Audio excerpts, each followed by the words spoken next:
OK. Vous êtes prêts et prêtes? Moi aussi.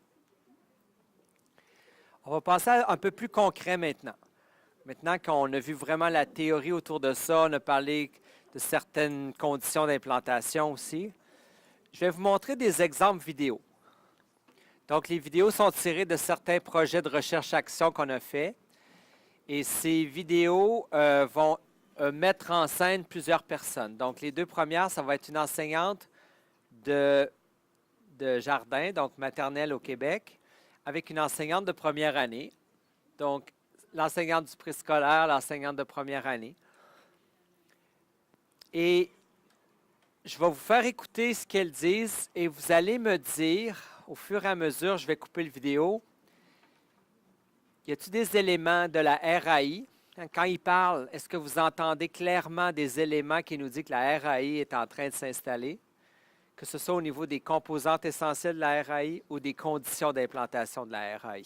Okay? Donc, je vais vous faire écouter ces extraits-là, puis je vais vous poser les questions au fur et à mesure. On va commencer par ça. Pour vous mettre en contexte, c'est le premier projet qu'on a fait en 2007. On avait installé de la réponse à l'intervention. Le projet avait duré 2 ans, juste pour le préscolaire. Mais on avait invité les enseignants de première année à assister à ce que la maternelle faisait parce qu'on se disait dans un désir d'éventuellement de contaminer la première année, on les invite. Mais ça a fait plus que ce qu'on pensait, vous allez voir.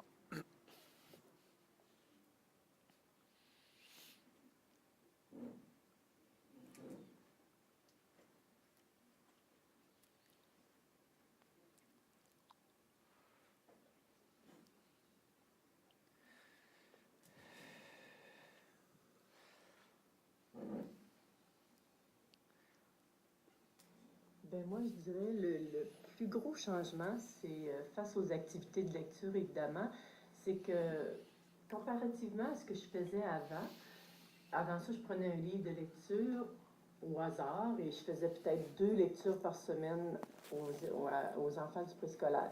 Maintenant, ce qui est différent, c'est que ça se continue pendant 4 jours consécutifs avec le même livre. Et j'ai des intentions pédagogiques. Je cible des habiletés qui sont indispensables pour l'apprentissage de la lecture. Alors, j'en cible 2 ou 3 à chaque lecture que je fais. Et c'est ce que je veux développer chez les enfants pour les aider, pour prévenir justement les difficultés. Et c'est sûr que ça amène à préparer davantage notre lecture avec les enfants. On n'y va pas au hasard. Donc, est-ce qu'elle est en train de parler du premier, du deuxième ou du troisième palier? Du premier palier, l'enseignement pour tous. C'est de ça qu'elle est en train de parler. Donc, c'est intéressant. Et qu'est-ce que vous remarquez au niveau du premier palier? Oui, oui,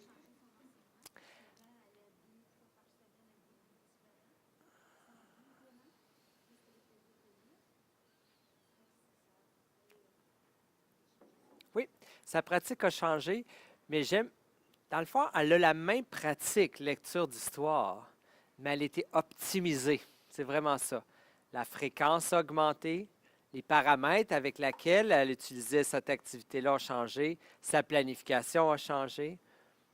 Donc, ce qui est intéressant, comme on disait, il n'y a pas de mauvaise ou de bonne pratique, mais il y a des pratiques qu'on peut optimiser.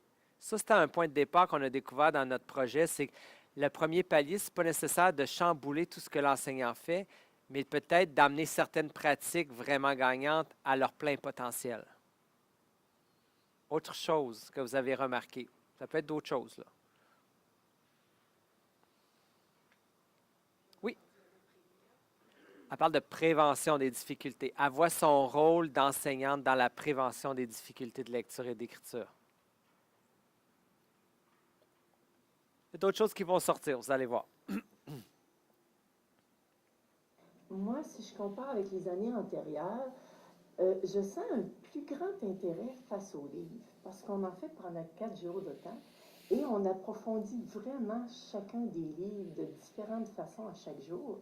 Et les enfants, ça a accru leur intérêt pour les livres, je dirais. Parce que je les vois souvent après les lectures, au courant de la journée, ils se pratiquent à faire comme nous, on a fait durant la lecture. Ils lisent à leurs compagnons de classe parce qu'ils se sentent bons. De quoi est en train de parler ici? Elle voit des effets. Ils ne sont pas nécessairement notés par des données objectives, mais elle voit les effets. C'est intéressant parce que quand tu arrives puis tu dis, par exemple, que la recherche dit que l'utilisation d'un album de façon répétée augmente la compétence puis l'intérêt face au livre, ils disent tous non, ils vont trouver ça plate, 4 fois la même histoire. Mais un coup qu'elle l'a essayé, elle remarque le contraire, un intérêt accru pour l'histoire, puis elle a compris que c'est par le développement de la compétence. Les enfants se sentent tellement bons avec les livres à cette heure qu'ils en veulent plus des livres. Fait que c'est pas juste de faire le clown puis de rendre ça le fun. L'apprentissage, là, oui, le plaisir, le jeu, mais c'est aussi un développement de compétences qui fait que le sentiment de compétence des élèves est meilleur. Donc, ils ont plus d'intérêt à apprendre. Parce qu'il voit souvent l'intérêt et l'apprentissage comme deux choses. Il faut l'intérêt, puis après ça, tu vas apprendre. Des fois, en apprenant, tu développes ton intérêt parce que tu te sens bon. Hein? Donc, ils l'ont dans leurs données. Oui.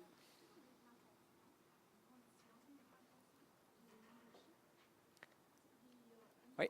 C'est le leadership.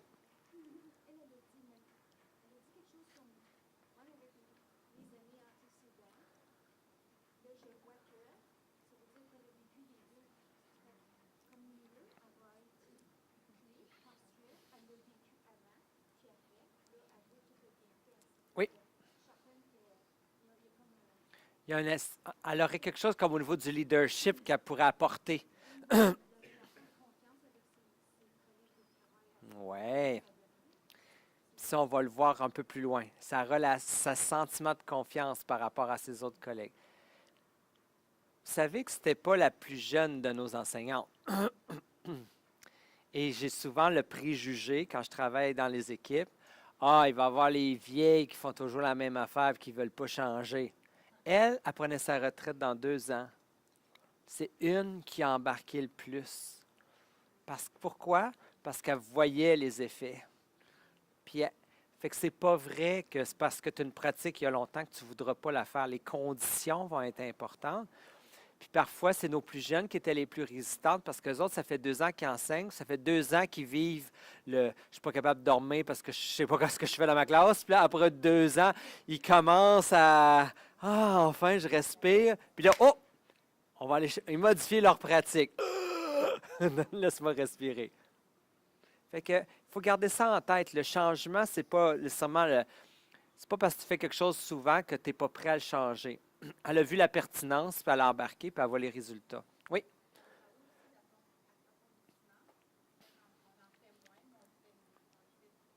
En profondeur, oui.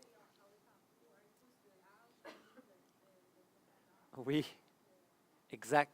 L'apprentissage vraiment plus en profondeur, c'est super important au niveau de la compétence aussi. Mhm. Et je trouve pour l'intérêt, c'est un plus grand intérêt. Et ce que je remarque aussi, c'est qu'au niveau de la conscience phono, ça fait un beau lien avec les lettres alphabétiques qu'on voit, le bruit des lettres. On dirait que ça les allume plus à ce niveau-là.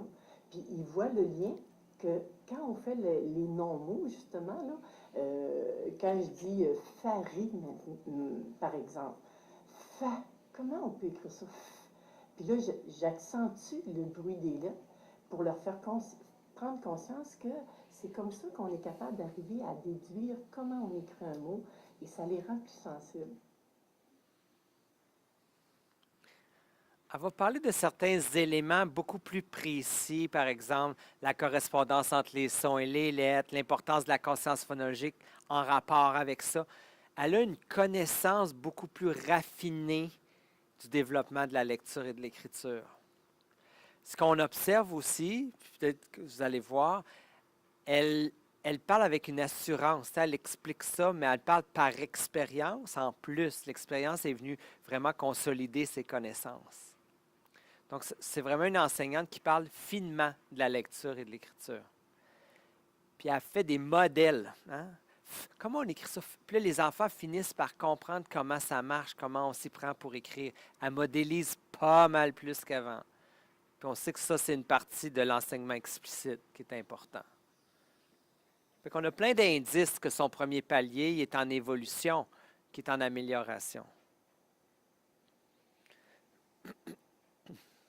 C'est de la prévention qu'on fait. Donc, on voulait arriver à cibler les enfants qui pouvaient avoir certaines difficultés face à des habiletés en lecture.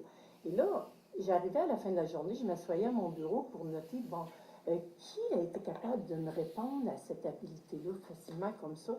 Mais là, dans les 23, mais on c'est-tu lui ou c'est lui? Je ne savais plus.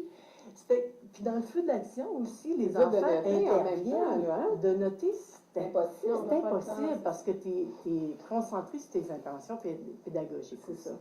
Alors, ce qui a été intéressant pour remédier à ça, cette difficulté-là, c'est que l'orthopédagogue de l'école, elle a été libérée pour venir m'aider pendant que je faisais mes activités de lecture. C'était à peu près 15-20 minutes par jour. Et elle s'assoyait en retraite, puis elle notait les interventions des enfants. Et après ça, là, on pouvait déterminer, ben cet enfant-là, pour faire des prédictions, c'est vraiment difficile. Et là, on a ciblé les enfants qu'on pensait qu'ils pouvaient avoir des difficultés.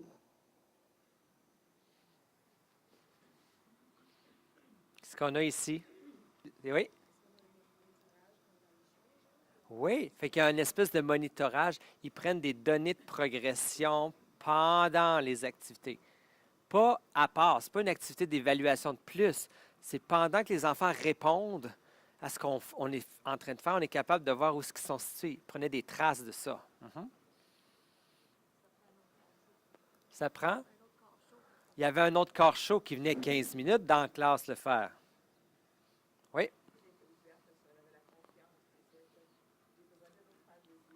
Oui? Le travail en collaboration. Fait que, tu sais, c'était One Teach, One Observe. Ils ont utilisé ce modèle-là pour pouvoir aller recueillir des données. OK. Oui.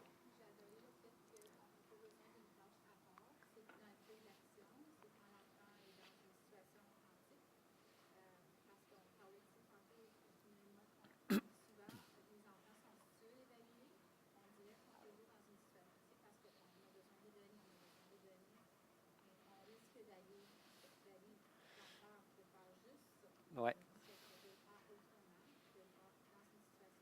Authentique. Puis elle a vraiment demandé de l'aide pour ça. Ouais. Puis elle dit, après ça, on s'assoit ensemble, puis on regarde ça, puis ça nous permet de déterminer. Fait qu'il parle d'analyse de données. Donc, les actions sont décidées en fonction des données obtenues.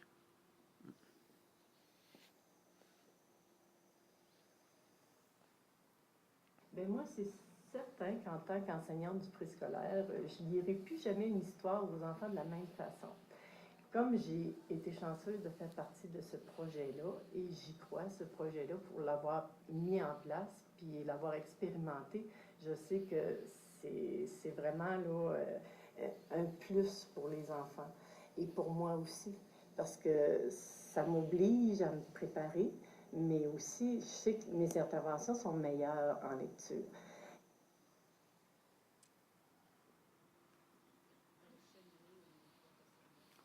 Elle parle de son développement professionnel.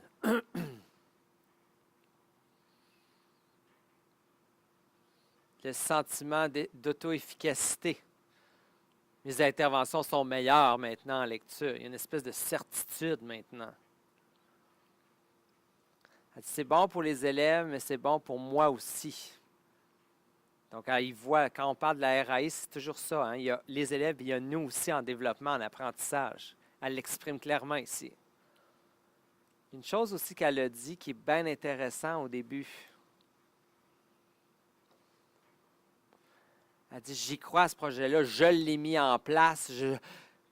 Ça, c'était l'approche par résolution de problème. Elle s'est appropriée ça. Ce n'est pas quelque chose qui est arrivé dans c'est pas un protocole. Puis on l'a mis en place. J'ai eu la chance de participer à ça. Cet aspect-là, on l'a attribué beaucoup à l'aspect résolution de problème. Elle fait partie de la solution et non une solution préparée pour elle d'avance.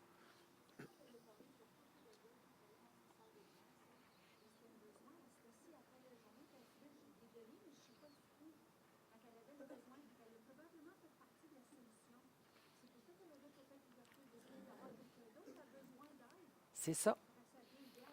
C'est pas comme, c'est pas on va proposer la solution avant que le besoin soit ressenti. Parce que des fois, nous, je sais pas, peut-être comme enseignante ressources, on sent le besoin de l'enseignante, mais elle le sent pas.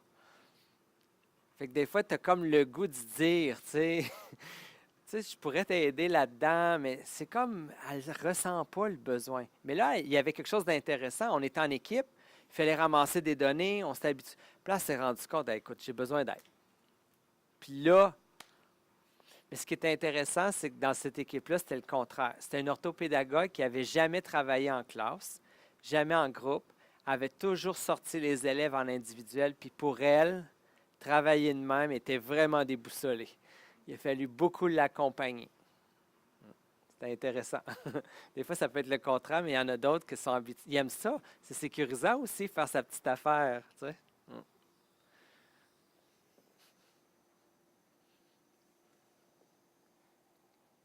Au niveau de la prévention, c'est certain que le travail qu'a fait Roland, moi j'ai hâte de voir les fruits du bon travail de ma collègue. Parce que justement, j'ai l'impression qu'on va pouvoir s'attaquer aux enfants qui ont des difficultés beaucoup plus tôt durant l'année que d'attendre au premier bulletin ou d'attendre en novembre, même en décembre, avant de dire hey, cette petite pète-là ou cette petite pète-là, là, elle a de la difficulté en lecture, en conscience phonologique, puis ça va pas. Là, il y a beaucoup de temps qui est déjà perdu. Alors que là, avec le sous-groupe où tu as besoin, qui s'est formé au préscolaire, là, ça va être intéressant parce que justement, on va pouvoir cibler nos interventions dès le début de l'année, puis peut-être même avoir du soutien déjà de l'ortho qui va continuer à travailler avec ce petit groupe-là. Fait que ça, moi, j'ai hâte de voir l'année prochaine. C'est ça. Puis en plus, Annie, tu vas savoir quelle habilité à développer. En plus.